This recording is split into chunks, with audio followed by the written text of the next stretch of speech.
আব্দুল বারী।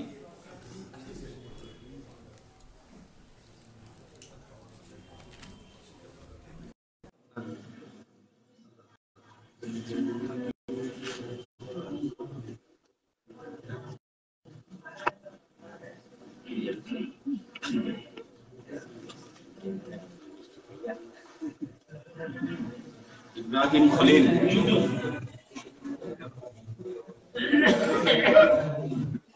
মোহাম্মদ সরওয়ার্দী, মৌলানা আব্দুল আলিম, আমির হোসেন, মজহারুল আনাম, কামরুল আনাম, মোহাম্মদ আলাউদ্দিন, মাকসুদ আনাম, মোহসেনুদ দাইয়ান, মুস্তফা মুমিন রবি, মনোয়ারুল ইসলাম, মীর মোহাম্মদ ইব্রাহিম, আছে, জাহাঙ্গীর আলম, রমজান আলী, শামসুস সালেহীন, মীর মোহাম্মদ শাহাদত হোসেন, সাইফুল ইসলাম, মোহাম্মদ তারেক,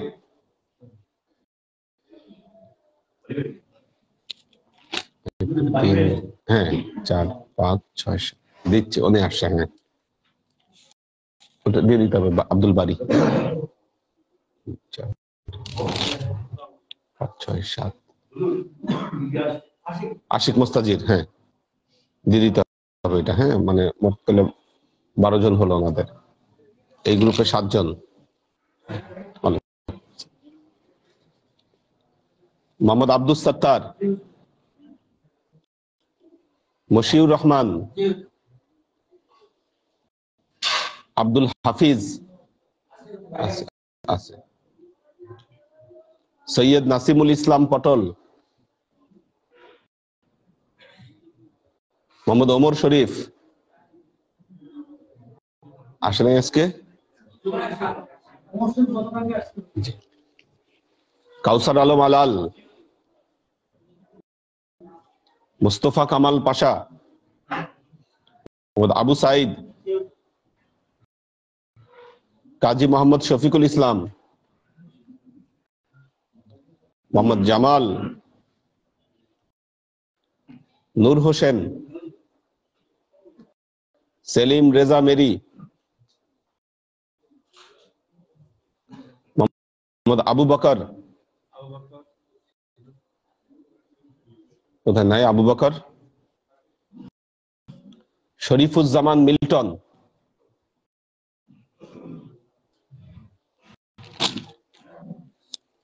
সৈয়দ তৌহিদুল ইসলাম, জাবেদ মোস্তফা নিউটন, কবির হোসেন, ওমর ফারুক, ইয়ার মোহাম্মদ দীপু, শহীদুল ইসলাম হাইকোর্ট,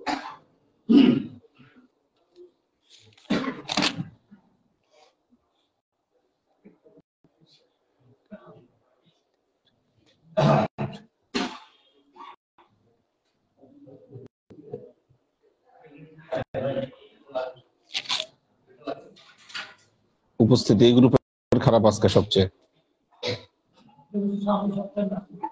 ইনশাআল্লাহ।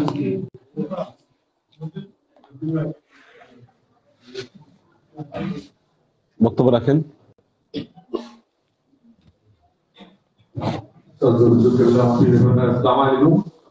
শুকরিয়া আদায় করি আমাদের করেছেন, আল্লাহর বিশেষ দয়া, এই দয়া নিয়ে আমরা যেন আল্লাহর কাছে বুঝতে পারি, কাছে খাস দোয়া চাই, আল্লাহর কাছে খাস কামনা করি। আমাদের দরবারের নাম হুজুর দিয়েছেন মোহাম্মদিয়া দরবার শরীফ। এখানে প্রত্যেকটা কার্যক্রম হুজুর সাল্লাল্লাহু আলাইহি ওয়াসাল্লামের দরবারে যেভাবে হইতো সেভাবে হচ্ছে। আমরা এই জন্য ইনশাআল্লাহ আল্লাহর কাছে শুকরিয়া আদায় করি এবং নিজেরা গর্ববোধ করি যে আমরা এরকম ওলি আল্লাহ পেয়েছি। আর আমাদের চরম সৌভাগ্য যে আমাদের যিনি প্রতিষ্ঠাতা ওলি আল্লাহ হাজি হোসেন তিনি এই প্রতিষ্ঠানটাকে নিরলস প্রচেষ্টায় এই পর্যন্ত করে গেছেন এবং কেমন পর্যন্ত ইনশাআল্লাহ টিকে থাকবে এই আত্মবিশ্বাস আমাদের আছে। এবং আল্লাহর কাছে এই প্রার্থনা করি যেন সঙ্গে সঙ্গে এই দরবার বিশ্ববিখ্যাত হয়ে যায়। পুরো দুনিয়াতে যেমন হাফেজরা পরিচিত হচ্ছে, বাংলাদেশের হাফেজরা সবচেয়ে, সেইভাবে আমাদের এই দরবারও যেন এইভাবে উন্নতি লাভ করে তার প্রমাণ হুজুর কম্বোডিয়া, ইরান, ইরাক, বাগদাদ বিভিন্ন জায়গায় ইনশাআল্লাহ ঘুরতেছে এবং এই স্প্রেড আউট করতেছে। আমরা হয়তো করতে পারতেছি না, কিন্তু ভবিষ্যৎ প্রজন্ম ইনশাআল্লাহ অবশ্যই, যেমন বাহারাইনের লোক আছে, বিভিন্ন বিদেশে আমাদের বিভাগে আছেন, তারা ক্লাসে অ্যাটেন্ড করেন, তাদের মাধ্যমে এটা চতুর্দিকে ছড়াবে ইনশাআল্লাহ। এবং আমরা যারা এখানে আছি, যারা ক্লাস করতে বসছি, তারা যেন নিজেকে নিজে ধন্য মনে করি এবং আল্লাহর কাছে এই প্রার্থনা করি, আল্লাহ আমার জীবনে যেন একটা ক্লাসও মিস না হয়। কারণ আপনি সবচেয়ে বড় পাবেন যেটা, সেটা হলো ক্লাস নিয়ে যাওয়া, ক্লাস করানো হাজির নেই। এখানে অন্য কোনো আলাপ, অন্য কোনো ওয়াজ, অন্য কোনো ব্যবস্থা করা হয় না। আমাদের একটাই ব্যবস্থাপনা, কিভাবে হুজুর হেদায়েত আমাদেরকে দিলেন, আমরা যেন সে হেদায়েতটা ঢুকে নিয়ে নিজেকে হেদায়েত মন্দির করতে পারি। হুজুরের দোয়া এটাই, এবং আমাদের প্রচেষ্টা যেন এটাই হয়। হুজুরের কাছে খাস দোয়া চাই, আল্লাহর কাছে খাস রহমত কামনা করি, বলি আল্লাহ হাজি মুর্শিদের খেদমত এবং দরবারের খেদমত করতে করতে মুসলমান হিসেবে কবর দিতে পারি। দোয়া চাই। আসসালামু আলাইকুম।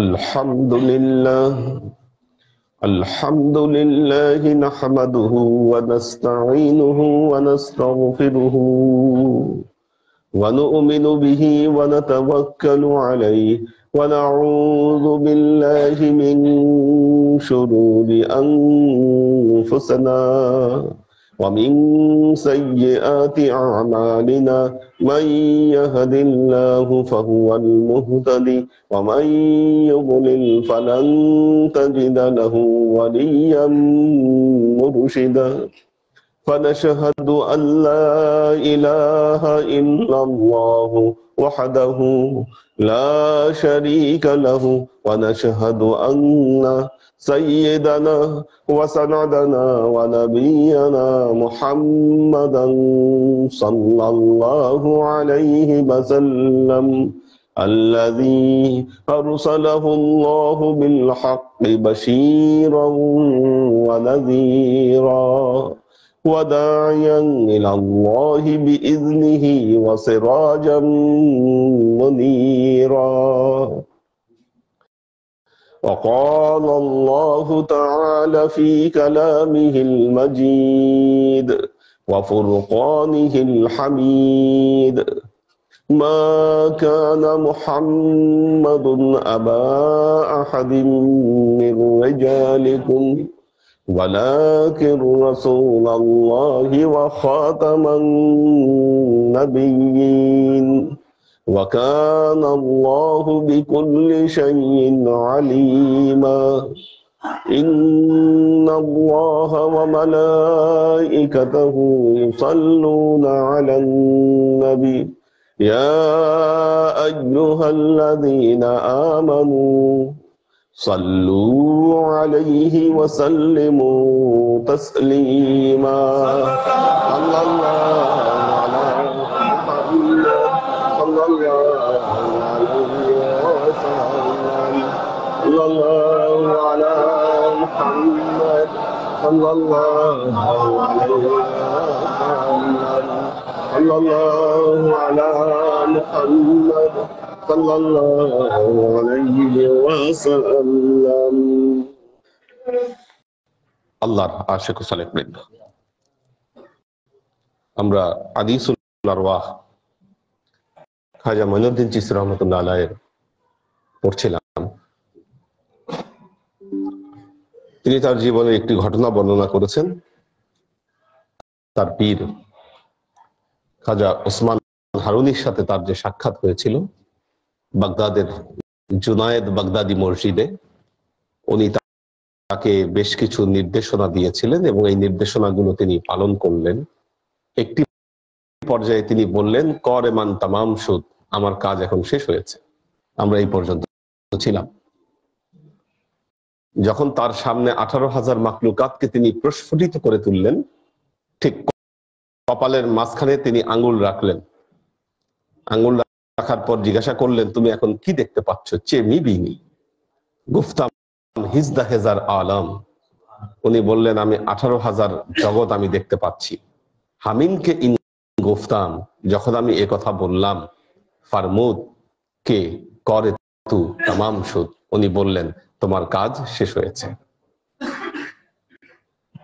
বাদ আজ অন খেস্তি পিসবুদ ফারমুদ কে বারকুন, এতটুকু হওয়ার পরে পাশে একটা ঝোলা ছিল, ঝুলি, একটা ঝুলি ছিল পাশে।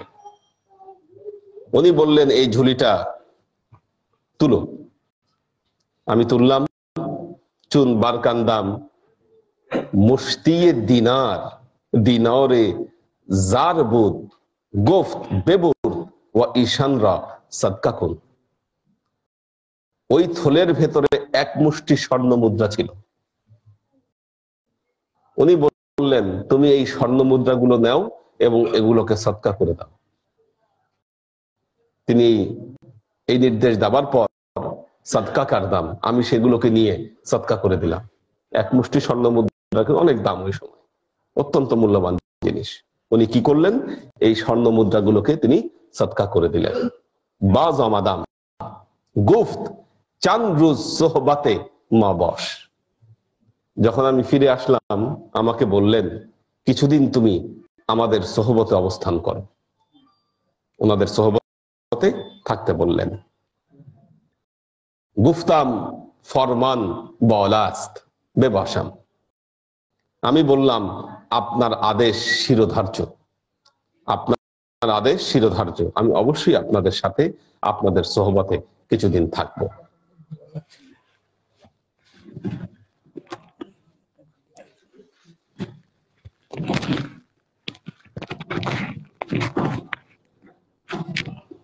আচ্ছা, খেয়াল করো তো ঠিক আছে কিনা।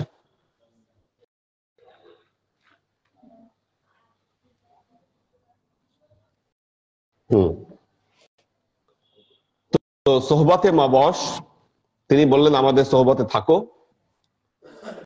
আমি বললাম আপনার আদেশ শিরোধার্য। কে বলছেন এটি? খাজা মঈনুদ্দিন চিশতি রহমতুল্লাহ আলাইহি বললেন আপনার আদেশ শিরোধার্য। অঙ্গ খাজা ওসমান হারুনি মুসাফির সুদান বে জানেবে খানিয়ে কাবা। এরপর খাজা ওসমান হারুনি তিনি কি করলেন, বাইতুল্লাহ জিয়ারতের উদ্দেশ্যে তিনি সফর শুরু করলেন।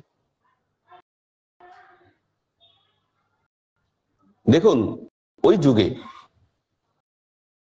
মানুষের জ্ঞান অর্জনের একটি মাধ্যম ছিল, সেটি হলো সফর করা। আপনারা যদি অলিয়া উলিয়াদের জীবনকে পর্যালোচনা করেন, অলিয়া উলিয়াদের জীবনকে যদি পর্যালোচনা করেন, দেখবেন তাদের জীবনের একটাই কাজ ছিল, শুধু সফর করা। খাজা মঈনুদ্দিন চিশতি 20 বছর খাজা ওসমান হারুনির সাথে থেকেছেন এবং সফর করেছেন। বাগদাদে গিয়েছেন, নেশাপুরে গিয়েছেন, পৃথিবীর বিভিন্ন অলিয়া উলিয়াদের সাথে তিনি সাক্ষাৎ করেছেন তার এই সফরে।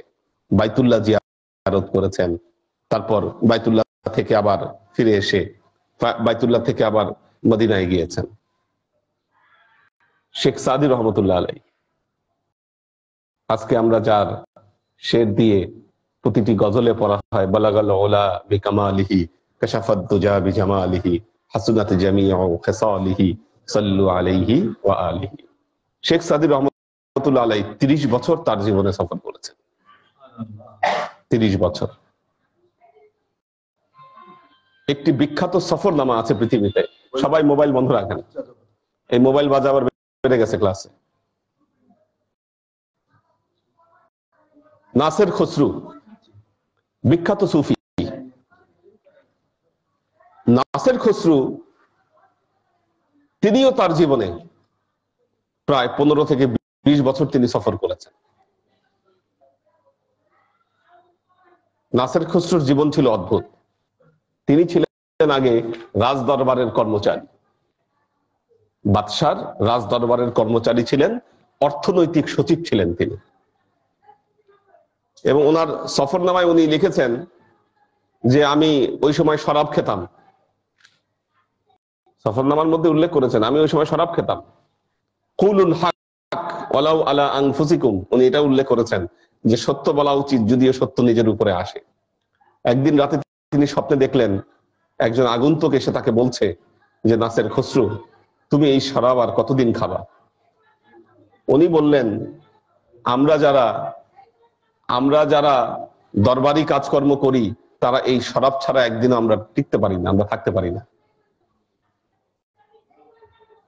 তো তখন তিনি বললেন যে জিনিস মানুষের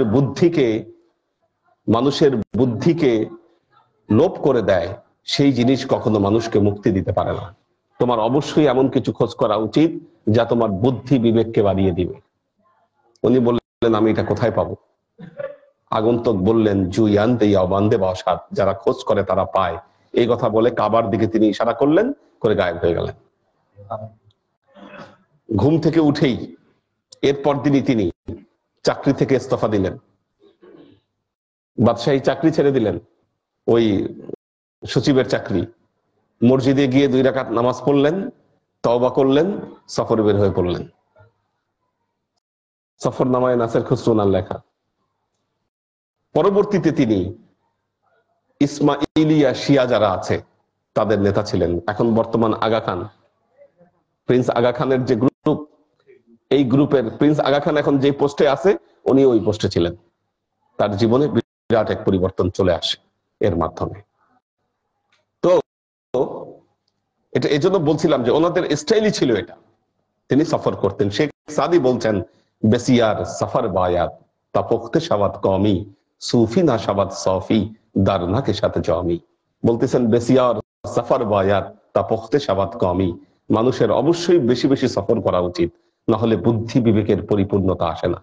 একজন সুফি ততক্ষণ পর্যন্ত পরিচ্ছন্ন হয় না যতক্ষণ পর্যন্ত সে আল্লাহর প্রেম শরাব পান না করে। ওয়াসাকা রাব্বাহুম শারাবান তাহুরা। তো অনগহ খাজা ওসমান হারুনি মুসাফির সুদান বেজানেবে খানে কাবা, বললেন যে উনি খানে কাবার দিকে উনি মুসাফির হয়েছিলেন। মুসাফিরাতে দোয়া গুয়ে হামিনবুদ আল গার্জ বেরাসিদিন। আচ্ছা, ওই সফরে আমি তার সাথী হলাম। পথিমধ্যে এমন এক শহরে আমি গেলাম জামাআতে মুতাহাইয়িরানরা দারিয়াফতাম, আমি একদল লোকের জামায়াত দেখতে পেলাম যারা মাজ্জুব। মাজ্জুব মাজ্জুব মানে দেবানা টাইপ, আহলে সুফা, সোজা কথা আহলে সুফা এদের দল। সূরা কাহফের আয়াত ওয়াসবির নাফসাকা মাআল্লাযীনা ইয়াদউনা রাব্বাহুম বিল গাদাতি ওয়াল আশি। এই আয়াত যখন নাজিল হলো, হাদিসের মধ্যে এসেছে আল্লাহ নবী তখন ঘর থেকে বের হয়ে গেলেন। বের হয়ে গিয়ে এই ধরনের যে এক ধরনের লোক মাজ্জুব ছিলেন তাদের সাথে গিয়ে আল্লাহ নবী বসলেন। তো এই মাজ্জুবদের যে একটা সিরাত, এটা বহু আগে থেকে আল্লাহ নবীর যুগ থেকেই এটা প্রচলিত আছে। হযরত ওয়াসকুরুনি এরকম মাজ্জুব ছিলেন, মনসুর হেল্লাস তিনি মাজ্জুব ছিলেন, আবু সাইদ আবুল খায়ের মাজ্জুব ছিলেন, বাবা তাহির উরিয়ানি তিনি মাজ্জুব ছিলেন। এই মাজ্জুবদের একটা বড় তরিকা ওই সময়ে ছিল। তো একদল মাজ্জুব লোক রাস্তার মধ্যে ছিল, মুতাহাইয়িরান দারিয়াফতান। তিনি বললেন যে আমি রাস্তার মধ্যে এরকম একদল মাজ্জুব লোককে দেখতে পেলাম, কে আজ খুদ বেখবর দাস্তান, তাদের এমন অবস্থা ছিল, এমন হালত ছিল, আজ খুদ বেখবর, আজ খুদ খবর না দাস্তান, তাদের নিজেদের কোনো খবরই তাদের ছিল না, এত মাজ্জুব অবস্থা তাদের, পুরা পাগল পড়া আর কি, কোনো এমন হালত, কোনো নিজের কোনো খবরই তাদের নাই। চাঁদ রোজ সোহবতে ঈশান বুদাম, বললেন আমি কয়েকদিন তাদের সোহবতে থাকলাম, ওনাদের সোহবতে অবস্থান করলেন কয়েকদিন, এই মাজ্জুবদের, পাগলদের। থাকলেন কয়েকদিন তাদের সোহবতে। অখের শানিদে সুদ কি ইমরুজ তা হায়াত ঈশান নিস্ত। তাদের অবস্থানে থাকতে থাকতে একদিন শুনলাম তারা সবাই মারা গেছে। আল্লাহর কি ইচ্ছা। আদার আলমে তাহাইয়ারান দার আলমে সুহু নাইয়ামাদে আন। তারা আল্লাহর যে দিদারের জগৎ, এই দিদারের জগতে তারা পাড়ি জমিয়েছেন। অঙ্গ বে সাআদাতে জিয়ারতে খানে কাবা রাসিদাম। এরপর কি করলাম, সেখান থেকে আবার খানে কাবার দিকে আমি রওনা করলাম। বহু সুফিদের জীবনে এমন ঘটেছে, বাইতুল্লাহ রওনা দিতে গেছে, এই রাস্তায় যেতে যেতে সুফিদের দরগায় দরগায় ওনারা ধর্ণা দিয়ে যেতে যাচ্ছে। এমনও দেখা গিয়েছে এক সুফির দরগায় গিয়েছে, বলছে তোমার কাছে যা আছে দান করে যাও। দান করে গেছে, তার আর যাওয়ার পথে পয়সাই নেই, টাকাই নেই। এরকমও ঘটেছে অনেকের জীবনে। ওনারা যখন যেত, যাওয়ার পথে স্টাইলটা ছিল। এখন তো সফর অনেক সহজ হয়ে গেছে, প্লেনে করে উঠে বসলে 5-6 ঘন্টার জার্নিতে পৌঁছায় যাওয়া যায়। আমি একবার বাই রোডে মুম্বাই গিয়েছিলাম। বাই রোডে মুম্বাই, হ্যাঁ, এখান থেকে রাতে বেলায় রাত 12টার সময় বাসে উঠলাম, ফেরিতে দেরি হলো। এরপর দিন বিকালে গিয়ে পৌঁছেছি কলকাতা। সন্ধ্যার দিকে ট্রেন ছিল, 36 ঘন্টা ট্রেন পৌঁছাইলো, প্রায় 2500 কিলোমিটার কলকাতা থেকে মুম্বাই। 2500 কিলোমিটার, 36 ঘন্টা সময় ট্রেনের মধ্যে। ভালো কেবিন ছিল, ফার্স্ট ক্লাস কেবিন ছিল, ওখানে শুয়ে গিয়েছি। আমাদের ধরেন স্বাধীনতার আগে পাকিস্তান পিরিয়ডে যারাই হজ করেছেন তাদের প্রত্যেককে মুম্বাই থেকে উঠতে হয়েছে জাহাজে। বাংলাদেশ থেকে জাহাজ না, জাহাজ ছাড়তো মুম্বাই থেকে। ওখানে ওই আরব সাগরের কিনারা থেকে জাহাজ ছাড়তো। কাজী এই 2500-3000 কিলোমিটার পাড়ি দিতে কমপক্ষে তাদের 15 দিন সময় লাগতো। মানে এটা মিনিমাম 15 দিন, আরো বেশি লাগতো। ওই পর্যন্ত পৌঁছে অনেক মানুষেরই হজে যাওয়ার আর এনার্জি থাকতো না। এখন ঘর থেকে বলে বের হয়েছে হজে যাচ্ছি, মুম্বাইতে গিয়ে বুঝতেছে যে না, আর পারলাম না, কারণ বাসে কি মরি তারই কোনো ঠিক নাই। তখন কি করতো, ওখান থেকে বড় কুর্তা, মাথায় ওই যে তোপ, এগুলো কিনে তসবি টসবি জায়নামাজ কিনে ঘরে চলে আসতো। তখন এদেরকে বলা হতো মুম্বাই হাজি। ঠিক আছে, এনারা হতো মুম্বাই হাজি। ওই সময় মুম্বাই হাজি অনেক ছিল। হ্যাঁ, এখন তো আল্লাহর রহমতে আল্লাহ অনেক সহজ করে দিয়েছে। হয়তো 2024 থেকে জাহাজ ছাড়তে পারে চিটাগাং থেকে, 1 সপ্তাহ লাগবে হয়তো জাহাজে যেতে। তো এতে খরচ কিন্তু অনেক কমে যাবে হজের। চিটাগাং থেকে যদি ছাড়ে খরচ অনেক কমে যাবে, আল্লাহ চায় তো। দিনে দিনে তো সহজ হচ্ছে। এবার মদিনা থেকে মক্কায় আসলাম বুলেট ট্রেনে। 300 কিলোমিটার বেগে চললো ট্রেন, মাত্র 2 ঘন্টা 20 মিনিট মদিনা থেকে মক্কা, যেটা বাসে আমাদের 6 ঘন্টা লাগে। মানে ট্রেনে বসে একটু গল্প টল্প করতেই চলে আসলাম 2 ঘন্টা 10 মিনিট 20 মিনিটে। হ্যাঁ, কোনটা? আমরা ওইটা তো হলো শুধু হজের ট্রেন। আর এটা সব সময়ের জন্য এটা চালু থাকবে।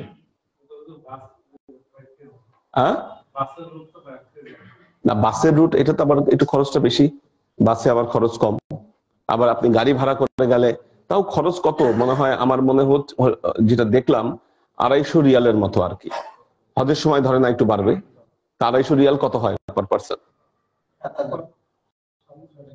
6-7 হাজার টাকা। ঠিক আছে, সেখানে বাসে গেলে ধরেন অনেক কম খরচে যাওয়া যায়। হ্যাঁ, যে জন্য বাসে গেলে ধরেন সর্বোচ্চ 2000 লাগবে। তো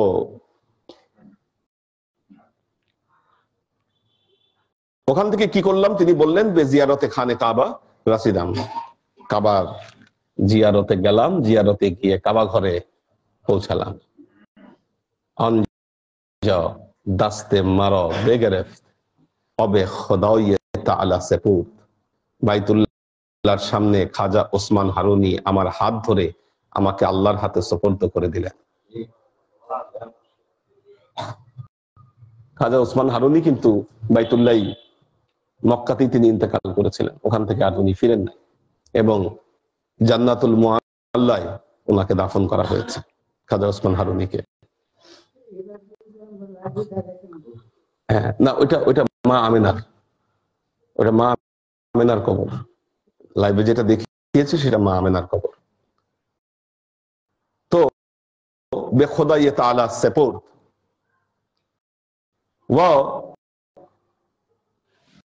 দার जीरे नादिराने खाने काबा दरबाब इन दरवेश मुनाजात कार। তিনি কি করলেন, বাইতুল্লাহর যে মুলতাজিমের নিচে দরবাব ইন দরবেশ মুনাজাত কার, আমার ব্যাপারে তিনি আল্লাহর কাছে মুনাজাত করলেন। আওয়াজ জামাত মঈনুদ্দিন হাসান সানজারিরা কবুল করতাম। আমি সেখানে একটা আওয়াজ শুনতে পেলাম, গায়েবী আওয়াজ আসলো যে আমি মঈনুদ্দিন হাসান সানজারিকে আমি কবুল করে নিলাম।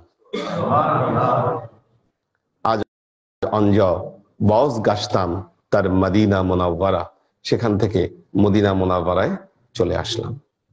মদিনা মুনাওয়ারার আরো ঘটনা বর্ণিত হয়েছে, এখানে একটি ঘটনা উনি বলেছেন, দার মদিনা মুনাওয়ারা অমাদান बरसरे रौज़ाए ख्वाजाए कायनात सुरूरे मौजूदात मोहम्मद रसूलुल्लाह सल्लल्लाहु अलैहि वसल्लम दरविशरा फरमान शुद सालाम कुन।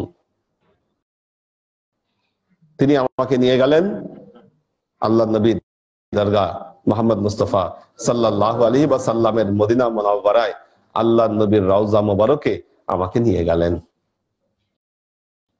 আমাকে আদেশ করা হলো সালাম কুন, সালাম করতাম, আমি সালাম করলাম। আজ রওজায়ে মুবারক, আজ রওজায়ে মুবারকে পয়গম্বর আলাইহিস সালাম আওয়াজ বার আমাদ আলাইকাস সালাম ইয়া কুতুবুল মাশায়েখ বে কামালিয়াত রাসিদি। আল্লাহ নবীর রওজা থেকে আওয়াজ আসলো যে ওয়া আলাইকুমুস সালাম ইয়া কুতুবুল মাশায়েখ, হে কুতুবুল মাশায়েখ তোমার প্রতিও আমার সালাম বর্ষিত হলো।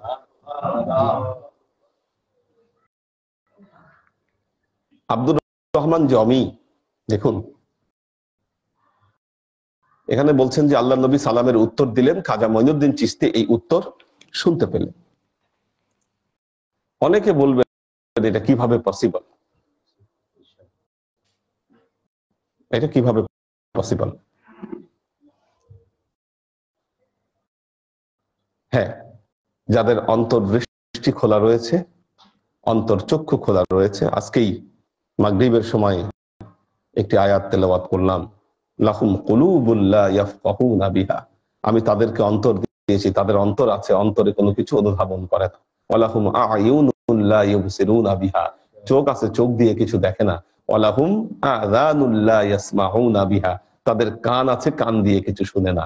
উলাইকা কাল আনআম বাল হুম আদাল, আল্লাহ বলছেন এরা হচ্ছে চতুষ্পদ জন্তুর মতো, কিছু কিছু ক্ষেত্রে এর চাইতেও নিকৃষ্ট। এখন আপনার কানে আপনি শুনতে পান না, আল্লাহ পবিত্র কোরআনে বলছেন তার নবীকে, তারাহুম ইয়ানজুরুনা ইলাইকা ওয়া হুম লা ইউবসিরুন। আল্লাহ বলছেন তার নবীকে, তারাহুম, হে নবী আপনি তাদেরকে দেখবেন, ইয়ানজুরুনা ইলাইকা, আপনার দিকে তারা নজর করে আছে, আপনার দিকে তারা তাকিয়ে আছে, ওয়া হুম লা ইউবসিরুন, কিন্তু তারা কিছু দেখতে পাচ্ছে না, তাদের অন্তর্দৃষ্টিতে কিছু ধরা দিচ্ছে না। আবু জেহেল, আবু লাহাব কি, আচ্ছা নবীকে দেখলেই তো যারা নবীকে দেখেছেন তারা তো সাহাবীতে পরিণত হয়েছেন। কি নবীকে যারা দেখেছে, নবীর সোহবতে যারা গিয়েছে তারা সাহাবী হয়েছে না? তাদের সৌভাগ্যের দ্বার খুলে দিয়েছে তারা। কিন্তু আব্দুল্লাহ ইবনে উবাই কেন হতে পারলো না সাহাবী? কেন আব্দুল্লাহ ইবনে উবাই হতে পারলো না? কেন আবু জেহেল হতে পারলো না? কেন আবু লাহাব হতে পারলো না? তারা তো সবাই আল্লাহ নবীকে দেখেছেন। তার মানে আল্লাহর নবীর আসল সুরাত তাদের চোখে পড়ে নাই। পড়লে কিন্তু তারা সত্যি ইমানদার হয়ে যেত। তারা যা দেখেছে তা নবীর আসল চেহারা নয়। ইমানি দৃষ্টিতে তারা নবীকে দেখতে পারে নাই। পারলে কিন্তু এরা মুসলমান হয়ে যেত। আজকে ইতিহাসের খাতায় আবু লাহাব, আবু জেহেল এবং আব্দুল্লাহ ইবনে উবাই এদের নাম ইতিহাসের খাতায় লেখা থাকত। মানুষ শ্রদ্ধা করে তাদেরকে স্মরণ করত। মুসলমানদের মধ্যে কেউ রাখে আবু লাহাব নাম? আবু জেহেল রাখে কেউ নাম? আব্দুল্লাহ ইবনে উবাইও কেউ কারো নাম রাখে না। দেখেন এতটা ঘৃণা তাদেরকে করা হয়। ইয়াজিদ, সীমার কারণ আমি কিন্তু কেউ রাখে না। তো আল্লাহ নবী রওজা থেকে আওয়াজ আসলো, উত্তর আসলো। বললেন আমি শুনলাম যে আল্লাহ নবী উত্তর দিচ্ছেন, ওয়া আলাইকাস সালাম ইয়া কুতুবুল মাশায়েখ। আব্দুর রহমান জমি তিনি আল্লাহ নবীর শানে একটি নাত রেখেছিলেন, নাতে রাসূল লিখেছিলেন। এবং এই নাতে রাসূল লেখার পর তিনি নিয়ত করলেন, আমি যখন হজে যাব আল্লাহ নবীর রওজায় দাঁড়ায় আমি নাতে রাসূল নবীকে পড়ে শোনাব। এটা ওনার নিয়াত অন্তরে। হজের উদ্দেশ্যে রওনা দিয়েছে। এইদিকে মদিনার আমির তিনি স্বপ্নে দেখলেন আল্লাহ নবী মুহাম্মদ রাসূলুল্লাহ সাল্লাল্লাহু আলাইহি ওয়াসাল্লাম তার স্বপ্ন যোগে এসে বলছেন আব্দুর রহমান জমি যেন মদিনায় না আসে। এখন মদিনার আমির ওনাকে এই নির্দেশ আল্লাহর নবী দিয়েছে। উনি চতুর্দিকে ফরমান পাঠাই দিলেন যে আব্দুর রহমান নামে যত লোক আছে সব ধরো, এদেরকে আটকায় দাও তাদেরকে। এখন আব্দুর রহমান জমি যেই কাফেলায় ছিল, কাফেলার লোকজন জানে তার নাম আব্দুর রহমান, ওনাকে আর সাথে দিল না, ওনাকে ছেড়েই তারা মদিনার দিকে রওনা দিল। আব্দুর রহমান জমি চিন্তা করলেন যে না, আমি একাই মদিনা মুনাওয়ারার দিকে আমি যাব। উনি কাফেলা ছাড়া একাই তিনি রওনা দিলেন। আবারও মদিনার হাকিম কয়েকদিন এই স্বপ্নে দেখলেন যে না, আব্দুর রহমান জমিকে ঠেকাও। শেষ পর্যন্ত তিনি নিজে বের হলেন এবং পথিমধ্য থেকে আব্দুর রহমান জমিকে তিনি গ্রেফতার করে জেলখানায় বন্দী করলেন। যখন তাকে জেলখানায় আটকানো হলো, আবারও আল্লাহ নবী এই যে মদিনার হাকিম এনাকে স্বপ্নে দেখালেন, বললেন যে দেখো আব্দুর রহমান জমিকে ছেড়ে দাও, ও কোনো অপরাধী নয়। বরং ঘটনা হলো আব্দুর রহমান জমি আমার শানে একটি নাত লিখেছে, সে নিয়ত করেছে আমার রওজায় সে এই নাতের রাসূল সে পড়বে। যদি এটা করে আমার জন্য ওয়াজিব হবে যে আমি তার সালামের জবাব দিব এবং তার সাথে আমি মোলাকাত করব। এজন্য আমি তাকে আসতে নিষেধ করেছি। এগুলো ইতিহাস। আমি যার উপর এমফিল করেছি মোহাম্মদ হোসাইন শাহরিয়ার। তো ওই সময়ের একজন আয়াতুল্লাহ, ইরানের আয়াতুল্লাহ গাররাশি ওনার নাম। উনি স্বপ্নে দেখলেন একটা মজলিস, ওই মজলিসে হযরত আলী রাদিয়াল্লাহু তাআলা আনহু উপস্থিত। সেই মজলিসে আয়াতুল্লাহ গাররাশিও উপস্থিত আর স্থানীয় কয়েকজন কবিও সেখানে উপস্থিত। এক একজন আলীর শানে এক একজন কবিতা পড়ছে। এরপরে কবি শাহরিয়ার ওখানে ছিলেন, ওনাকে বললেন তুমি তোমার কবিতাটা শোনাও। তো উনি ওই কবিতাটা শোনালেন। আলী এ হুমাইয়া রহমত সাহেব দিলাম খোদাইয়া, এরকম একটা কবিতা আছে, উনি এটা পড়া শুরু করলেন। উনি পড়লেন, আলী খুব খুশি হলেন, ওনাকে পুরস্কার দিলেন। ঘুম থেকে উঠে উনি খবর লাগালেন, এটা খুব রিসেন্ট ঘটনা, কিন্তু খুব বেশি দিন আগের না, উনি ওনাকে এমফিল করেছি। তো উনি খবর লাগালেন যে কে এই শাহরিয়ার। ওনাকে খোঁজ করে বের করলেন এবং শাহরিয়ারকে জিজ্ঞাসা করলেন, তুমি কি হযরত আলীর শানে কোনো কবিতা লিখেছো? শাহরিয়ার বললেন, আমি কবিতা লিখেছি, কিন্তু এই কবিতার কথা আমি এখন পর্যন্ত কাউকে বলিনি এবং এই কবিতা আমি কোথাও ছাপাইও না। আমি তো কোথাও ছাপাই নাই, আপনি কিভাবে জানলেন এই কবিতার কথা? উনি বললেন, আমি এইভাবে একটি স্বপ্নে দেখেছি, এই স্বপ্নের মাধ্যমে আমি এই কবিতাগুলো, আমি এই তোমার এই কবিতার খবর আমি জানতে পেরেছি।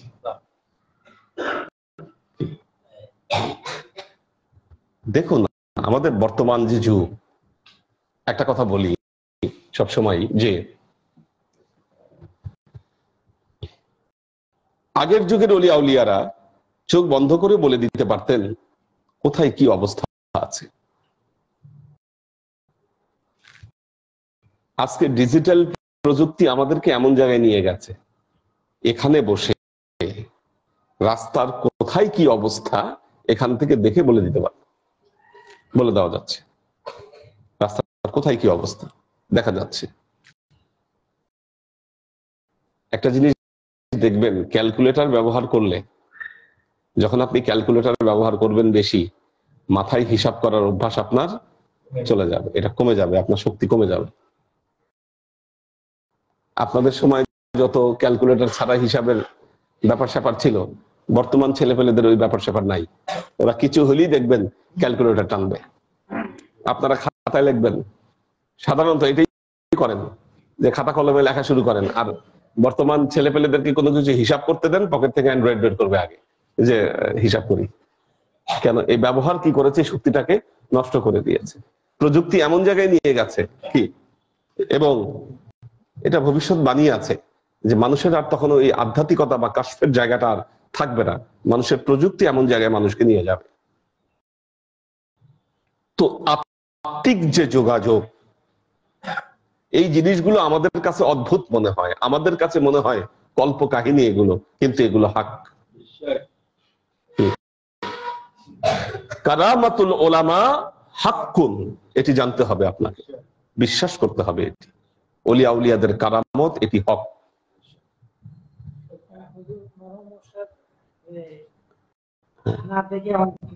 হ্যাঁ, তো এটা বিশ্বাসে রাখতে হবে যে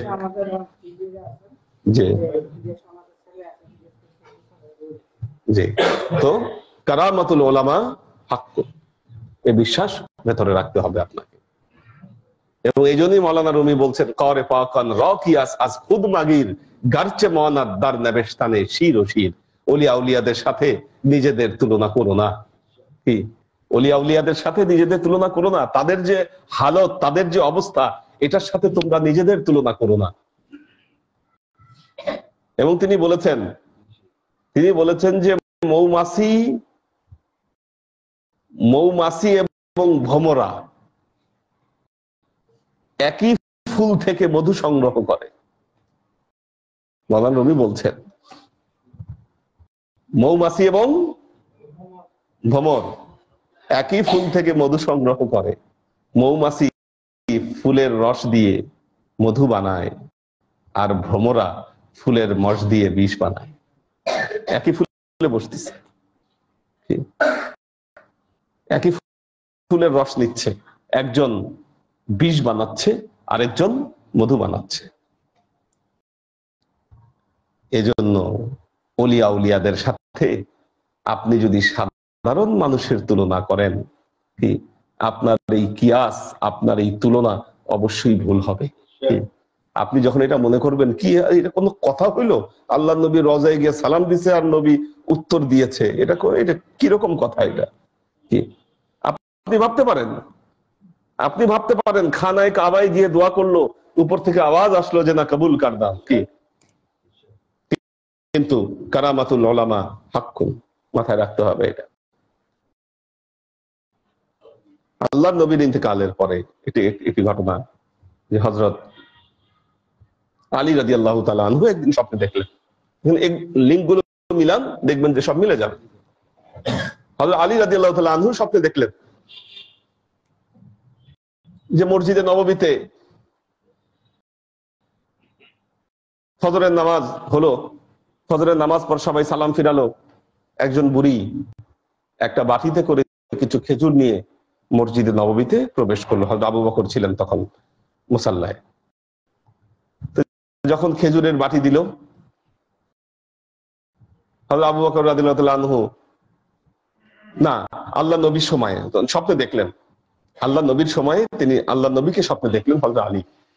আল্লাহ নবী নামাজ শেষ করেছেন, নামাজ শেষ করার পরে একজন বৃদ্ধ একটা বাটিতে করে কিছু খেজুর নিয়ে মসজিদে নববীতে প্রবেশ করে আল্লাহ নবীর হাতে খেজুরের বাটি দিয়েছে। আল্লাহ নবী খেজুরের বাটি থেকে নিজেও খেজুর খেলেন এবং সাহাবাদের মধ্যে খেজুর বন্টন করে দিচ্ছেন, কাউকে 2টা, কাউকে 3টা, কাউকে 4টা। হযরত আলী রাদিয়াল্লাহু তাআলা আনহুর হাতে একটা খেজুর দিলেন, উনি সেই খেজুর মুখে দিলেন। এই সময় মুয়াজ্জিন আজান দিল, ওনার ঘুম ভেঙে গেল। হযরত আলী বলতেছেন, আমার মনে হলো যে খেজুরের মিষ্টি স্বাদ তখন আমার মুখে লেগে আছে। এরকম বাস্তব স্বপ্ন ওনার কাছে মনে হয়েছে। এরপর তিনি নামাজের জন্য প্রস্তুত হয়ে তিনি ফজরের নামাজ শরীক হলেন মসজিদে। হযরত আবু বকর রাদিয়াল্লাহু তাআলা ইমামতি করলেন। নামাজ শেষে একজন বৃদ্ধ লোক আসলেই একটা বাটিতে করে কিছু খেজুর এনে হযরত আবু বকর রাদিয়াল্লাহু তাআলা আনহুর হাতে দিলেন। হযরত আবু বকর রাদিয়াল্লাহু তাআলা আনহু খেজুর বন্টন শুরু করলেন, কাউকে 3টা, কাউকে 4টা দিলেন। হযরত আলীকে তিনি একটা খেজুর দিলেন। উনি বললেন, আমিরুল মুমিনিন, বাটিতে তো আরো খেজুর আছে, আমাকে একটা কেন দিলেন খেজুর? উনি বললেন, কাল রাতের স্বপ্নে যদি আল্লাহ নবী আপনাকে একটার বেশি খেজুর দিতেন, আমিও আপনাকে একটার বেশি খেজুর এই মুহূর্তে দিতাম।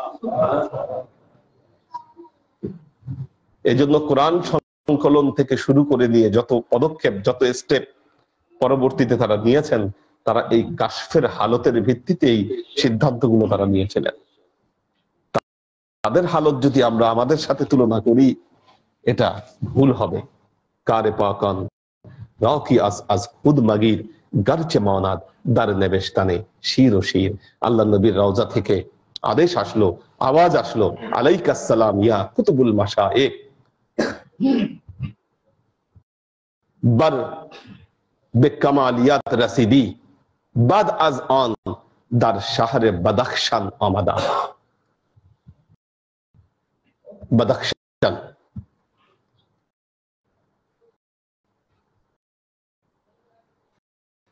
बुजुर्गिरा दारियाफ्ता आज बंदेगाने ख्वाजा जुनायद बगदादी रहमतुल्लाह अलैह के उम्र उ 140 साल बुद বাদাখশানে এসে হযরত জুনায়েদ বাগদাদির একজন শিষ্যকে পেলাম। জুনায়েদ বাগদাদি রহমতুল্লাহ আলাইহির একজন শিষ্যকে পেলাম যার বয়স হয়েছিল 140 বছর। এত বুজুর্গ, 140 বছর বয়স হয়েছিল তার। 140 সাল বোধ। তখন তো মানুষের শারীরিক শক্তি অটুট ছিল এবং বহু বছর আল্লাহ মানুষকে হায়াত দিতেন। এখন তো আমরা ভেজাল খাইতে খাইতে কঠিন অবস্থা। 140 সাল বোধ। আজ حد مشغول اما एक پایی نداشت از آن حال سوال کردم جواب گفت آپی که در این مدت هوای نفس خواستم که از سمع بیرون آمدم همین که پایی از سمع بیرون نهادم आवाज आमद के ए मुद्दाई आहद बद इन बुद के असुमे बिरून नायाइम मगर फरामुश कर दी कि कौरे मौजूद बुदी फौरा बुरीदम व बुरदम अंदाख्तम अम्मा इमरु 40 साल आस इन फौरा बुरीद आम दर आलमे मुहैयर মুবতালা সুদে। বয়স ছিল তার 140 বছর। শারীরিক ভাবে সে অটুট ছিল, শারীরিক ভাবে তার কোনো দুর্বলতা ছিল না। এই সমস্ত লোকগুলো হঠাৎ হঠাৎ মারা যেত, কিন্তু তার একটা পা ছিল না, তার এক পা নাই, পা ছিল না। তো এক প নাদাস্ত আজ অনহাল সোয়াল করতাম, আমি জিজ্ঞাসা করলাম কিভাবে আপনার এই পা আপনি হারালেন, কেন আপনার পা নাই? জবাব গুফ অক্তিকে দারিন মুদ্দাত হাওয়াইয়ে নাফস ফাস্তাম কে আসুম এ বিরুন আমাদাম হামিম কে প আসুম এ বিরুন নেহাদাম আওয়াজ আমাদ কে এই মুদ্দাই আহাদে বারিন বুদ কে আসুম এ বিরুন নায়াইম মাগার ফারামুশ কর দি। তিনি বললেন যে উপরে কথা বলে, উপরে মেয়েরা কথা বলে, ঠিক আছে, এরা যথেষ্ট কথা বলে, শুধু শুধু কথা থামান। মেয়েরা কেউ কথা বলবেন না, অতিরিক্ত কথা বলেন আপনারা, ঠিক আছে? আগে কথা বন্ধ করেন, মেয়েদের কথা বন্ধ করেন বা কেউ কথা বন্ধ করাও।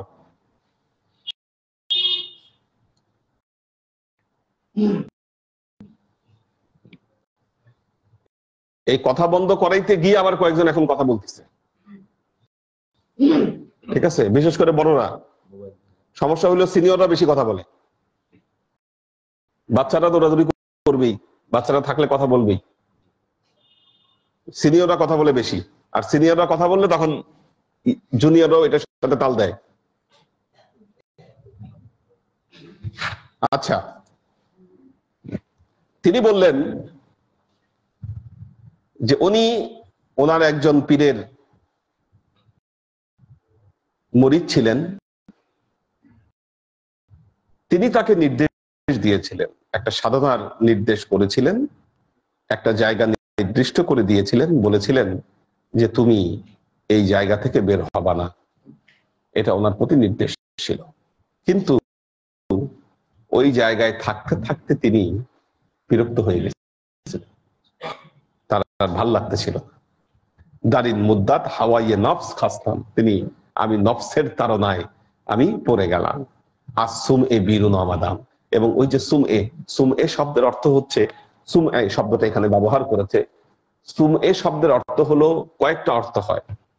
মঠ, ইয়াদের মঠ দেখছেন, মঠ বা খানকা, এগুলোকে বলা হয় সুমে, ঠিক আছে? তো বললো যে আমি কি করলাম, যখনই আমি এই মঠ থেকে, আমি ওই আমার যে ওই খানকা থেকে আমি বের হয়ে আসলাম, আচ্ছা, বারিন বুধকে আসুম এ বিরুন আমাদাম, আচ্ছা, তখন আমাকে বলা হলো আসুম এ বিরুন নায়াম মাগার ফারামুশ কারদি। আমাকে কেউ একজন বলল, ওই বৃদ্ধ বলতিছে, আমি যখন পা রেখেছি তখন আমাকে বলা হলো তুমি কেন বের হলা, তুমি তো নিয়ত করেছিলা, যে তুমি এই মানত করেছিলা যে তুমি এই সুমে থেকে বা তুমি এই মঠ থেকে তুমি বের হবা না। আচ্ছা, মাগার ফারামুশ কারদি করে মৌজুদ বুধ পরা বলিদাম। আমি তখন আমার এই পায়ের উপরে এত বিরক্ত হলাম যে আমি এক কোপ দিয়ে এই পাই কেটে ফেললাম, কেটে ফেলছে সে রাগে জিদে, যে আমি কি করলাম, এটা আমি ওয়াদা করেছিলাম, মানত করেছিলাম, কিন্তু আমি মানত আমি রক্ষা করতে পারলাম না। পরা বলিদাম, পরা বলিদাম অবিরুন আন্দাম ইমরুত চেহেল সরাস কে ইন পর বুলিদ আম দার আলমে তাহাইয়ার মুবতলা সুদে নেমি দানাম কে ফারদায়ে কিয়ামত ইনরু মিঅনে দরবিশ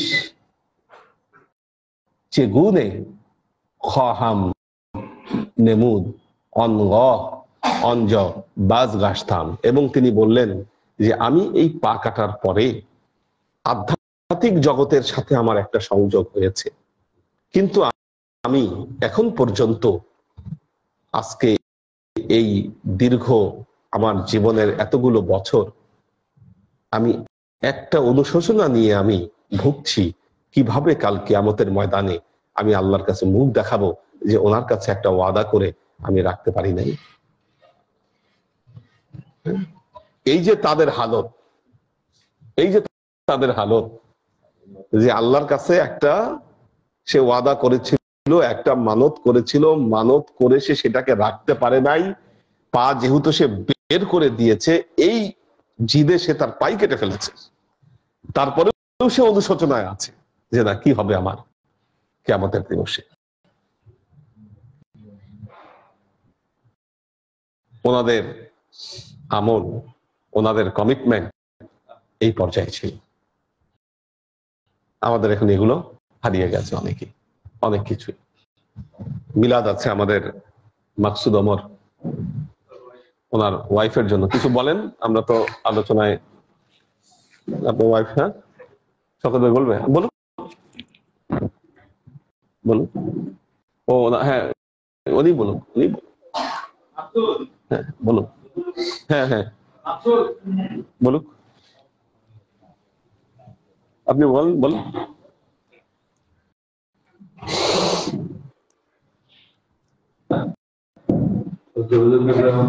আসসালামু আলাইকুম। আমরা আল্লাহর কাছে শুকরিয়া আদায় করি যে আজকে এত বিশাল একটা অনুষ্ঠানে আমরা আমাদের চাচাতো বোন, ও আসলে আমাদের চাচাতো বোন, এবং চাচারা কেমন থাকতো, আমাদের চাচারা থাকতো। এই অবস্থায় আমরা সবাই যে যার মতো ঢাকাতে দিয়ে সাথে হচ্ছে, এইভাবে হচ্ছে আপাকে কেটানে বললো যে একটা ছেলে অন্তত মহাকালী থাকে, আমাদের দেশ মহাকালী। তখন ইয়ে করতে করতে এই মেয়েটার খুব হলো, মেয়েটার খুব নিয়ে তো সে আর আমাদের বাসায় থাকতেন, ওনারা দুজনে মিলে আব্বা আম্মাকে ধরতে করার চেষ্টা করতেন। এই চেষ্টা করতে করতে এক পর্যায়ে আব্বা আম্মা চলে গেলেন, আমরা বেরিয়ে চলে আসলাম ওখান থেকে। সেখানে মাঝে মাঝে আমাদেরকে দাওয়াত দিয়ে হয়তো এই অনেক আমরা যে চাষতো বোন সেটা বুঝতে দিত না, এরকম ভুল হার্টের সেবা করতো। শেষ কয়েকদিন আগে সে বললো যে যে কোনো মূল্যে আমি হুজুরকে শেষ খাওয়াটা খাওয়াই দিতে হবে, শেষ শব্দটা বলতো। তো এরা বুঝতে পারে না, বললো যে এটা আবার কি কথা। ঠিক আছে, বুঝতে হুজুরকে বাসায় নিল, সব কেন্দ্র করলো, এবং ম্যাক্সিমাম রান্না বান্না সেই করছে। যদিও সে অসুস্থ, দুদিন ডায়ালিসিস করে, বুধবার আর শনিবার, এই ডায়ালিসিস পরিচালনা চলতেছিল। সেই অবস্থায় সে পড়াইতে পড়াইতে লেখা অবস্থায় এসে হুজুরের খাওয়া দাওয়া কথা করে হুজুরকে খাওয়াইলেন, এবং হুজুরকে খাওয়াবার পর যেগুলো থাকলো সেগুলো আমাদের জন্য পাঠিয়ে দেওয়া হলো। একটা পোর্শন সে ধরলো না, পাঠিয়ে পাঠিয়ে করে ওই পাঠিয়ে দিল। এই অবস্থায় আমরা তো আছি আল্লাহ রহমত হবে। হঠাৎ করে বুধবার দিন রাত্রে, বৃহস্পতিবার দিন বৃহস্পতিবার দিন রাত্রে গভীর রাতে বমি করতে শুরু করলো। বমি করতে করতে এক পর্যায়ে সব জায়গায় দেখলো, দেখে ডিসিশন নিল হসপিটালাইজ করলো, এবং ওখানে যখন ব্রেনের সিটি স্ক্যান করলো দেখা যাচ্ছে ব্রেনের 99% নাই। মাসুদ আমাকে জিজ্ঞাসা করলো কি করবো, আমি তো যা বললাম তো হুজুর বললো, হুজুর দিয়ে জিজ্ঞাসা করলো। এদিকে হসপিটালে আপনারা লাইফ সাপোর্ট দিয়ে দিচ্ছেন, বলে যে না লাইফ সাপোর্ট তারা থাকবে না। আমাকে যখন বললাম লাইফ সাপোর্ট আসবে করতে, যেহেতু 99% ব্রেন ড্যামেজ, 1% দিয়ে তার অন্যান্য অর্গানের কি অবস্থা হবে। বলে যে ওরা বলতেছে করেনি, ছাড়া তার উপায় নেই। তো ব্রেনের কি হবে এটা জিজ্ঞাসা করা হলো, ব্রেন ক্ষমতা আমরা জানি না, ব্রেন কলাপস হয়ে গেছে, সেই জন্য আপনারা ব্যক্তিগত ডায়ালিসিস করেন, আমাদের কাছে এই ব্যবস্থা করা আছে। যাই হোক, ওই একদিন দুই দিন ধরে হুজুরের পারমিশন নিয়ে শেষ মাস রোববার চলে গেল, রোববার না শুক্রবার চলে গেল, শনিবার রোববার আমি লাইফ সাপোর্টে নীতি নিষেধ করছি।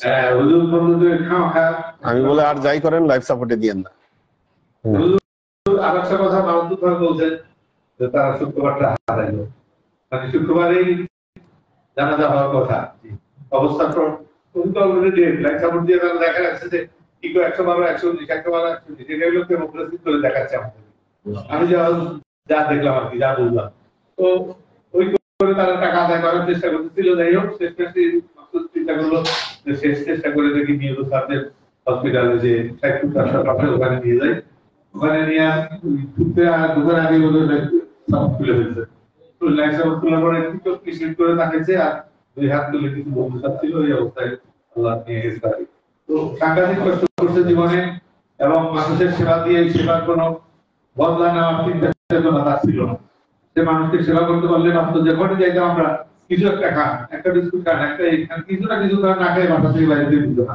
যদি কোনো কাজে আমরা যেতাম তারা এখন বসার সময় আমরা চলে যাচ্ছি যে না বসে কিছু খেয়ে যায়। এইভাবে যত নিয়েছিল এবং হুজুর রহমানের প্রতি ফিলিংস মারাত্মক ভাবে ছিল। যেটা বললাম যে শেষ মুহূর্তে সে বলতেছে যে আমরা হুজুরকে শেষ করাটা করে দেই, নিয়ে আসো হুজুরকে মুক্ত দিই।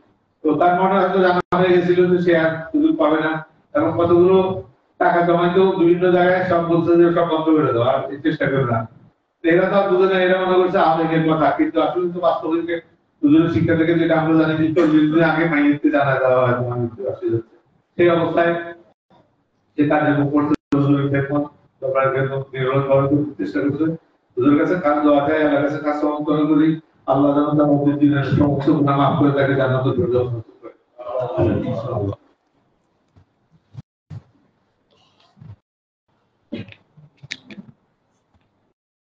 যাক, সবাই দোয়া করবেন ওনার জন্য। ওনার যে গুণাবলীগুলো বর্ণনা করা হলো এগুলো তো আমরাও দেখেছি, এবং যখন আমাকে ঝুমকা ফোন দিল রাত, তখন মনে হয় কয়টা বাজে, আরো পরে, হ্যাঁ হ্যাঁ, ওই তারপরে 2:30টার দিকে ও ফোন দিচ্ছে। তখনই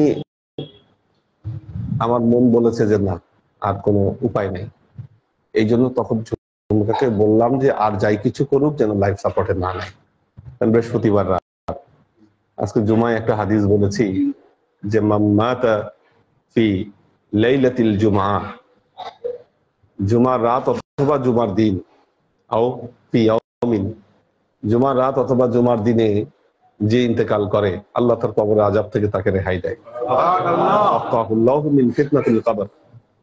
এবং আর কি করে, ওয়া জাআ ইয়াউমাল কিয়ামা, সে কিয়ামতের ময়দানে এমন অবস্থায় যায় যে তার সাথে শহীদের সিল থাকে। এটা একটা মর্যাদা, এটা একটা মর্যাদা থাকে। আর কিছু সময় মানুষকে লাইফ সাপোর্টে নেওয়া ঠিক না। ধরেন ফেরেশতারা আসছে তাকে দিতে, আপনি তাকে জোর করে আটকে রেখে দিচ্ছেন, এটা শোভনীয় না এই জিনিসটা। এই জন্য কিছু সময় দরকার, কিছু সময় পসিবিলিটি থাকে মানুষের ফিরে আসার। লাইফ সাপোর্টে নিয়ে অনেক সময় মানুষ ব্যাক করে, কিন্তু কিছু কিছু সময় আছে সেখানে আর ব্যাক করবে না। এটা এটা একদম কনফার্ম জিনিস। এখন যেটা আমরা বুঝতেছি, দেখেন অবস্থাটা কি, আমরা যেটা বাসা থেকে বুঝতেছি ডাক্তার কি রোগী দেখে বুঝতেছে না? তো তারপরে তাদের এই ইন্টেনশন কেন, এটা একদম নরমালি বোঝা যায়, এটা বিজনেস। হ্যাঁ, একেবারে কমার্শিয়াল ইয়া। হ্যাঁ, এবং তাই তো হলো, খোলার সাথে সাথেই কিন্তু উনি চলে গেল। হ্যাঁ, তো আল্লাহ ওনাকে জান্নাত নসিব করুন। হ্যাঁ বলেন।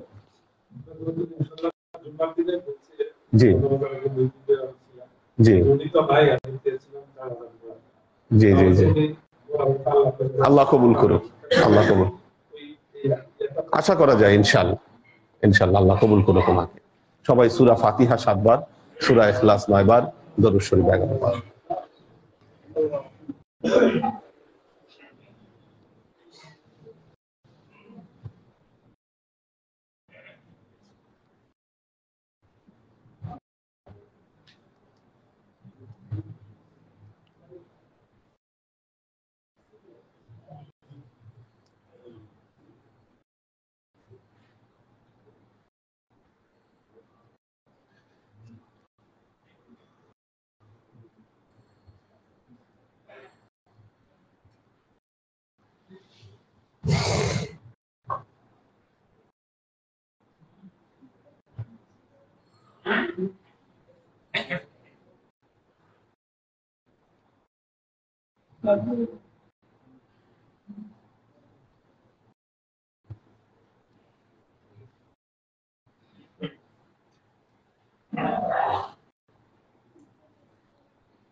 আসুন আমরা রাসূল পাক সাল্লাল্লাহু আলাইহি ওয়াসাল্লামের শানে দরুদ ও সালাম প্রেরণের মাধ্যমে হৃদয়ের আর্জিগুলোকে আল্লাহর দরবারে পেশ করি।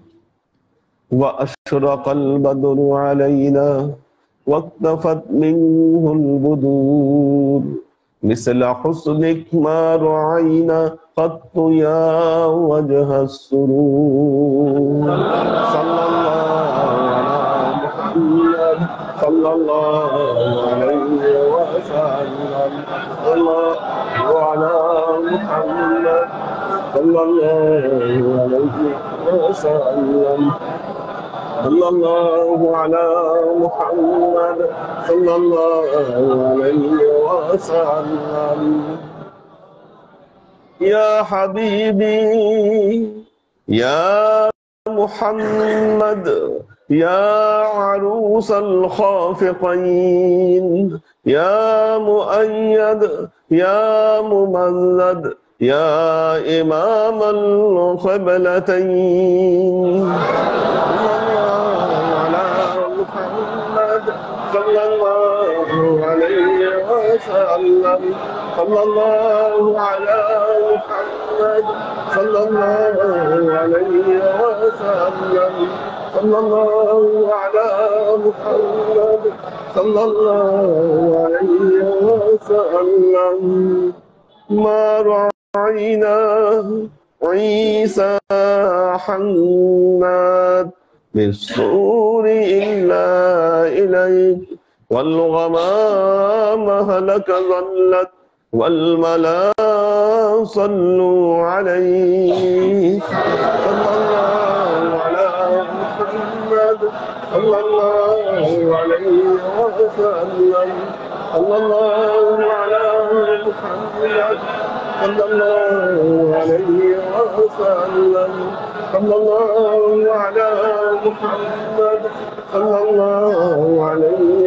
وسلم وصلوات الله أحمد عدة أحرف الصدور أحمد الهدي محمد سيد وجه المنير صلى الله على محمد صلى الله عليه وسلم صلى الله على محمد صلى الله عليه وسلم صلى الله على محمد صلى الله عليه وسلم بلغ العلا بكماله كشف الدجى بجماله حسنت جميع خصاله صلوا عليه وآله سلموا يا قوم بر صلوا على صدر الأمين مصطفى ما جاء إلا رحمة للعالمين اللهم آمين اللهم صل على محمد وعلى آل محمد كما صليت على إبراهيم وعلى آل إبراهيم إنك حميد مجيد اللهم بارك على محمد وعلى آل محمد كما باركت على إبراهيم وعلى آل إبراهيم إنك حميد مجيد ربنا الله الله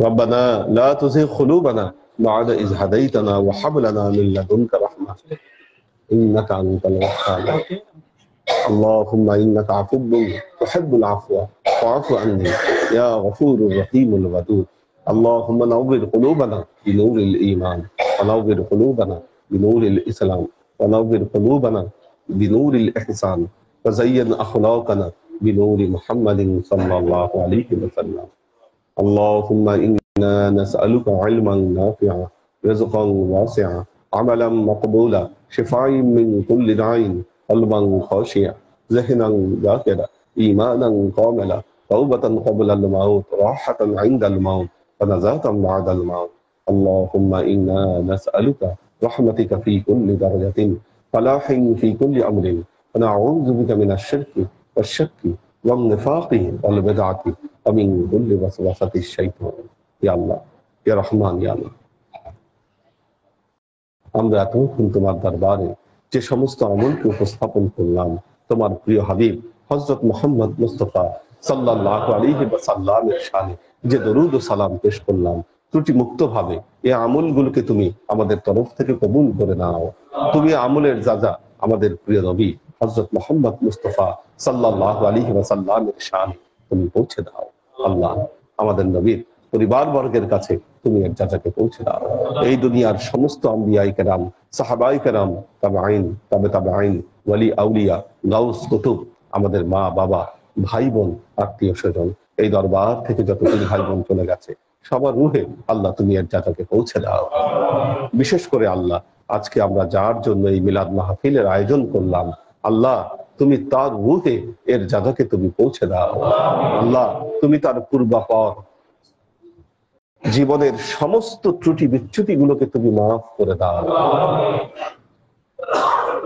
আল্লাহ তোমার নেককার বান্দীদের মধ্যে তুমি তাকে কবুল করে দাও। আল্লাহ তার জীবনের সাধনাগুলোর উত্তম প্রতিদান আল্লাহ তুমি তাকে দান করো। আল্লাহ তুমি তাকে সম্মানিত জান্নাতে তুমি তাকে স্থান দান করো।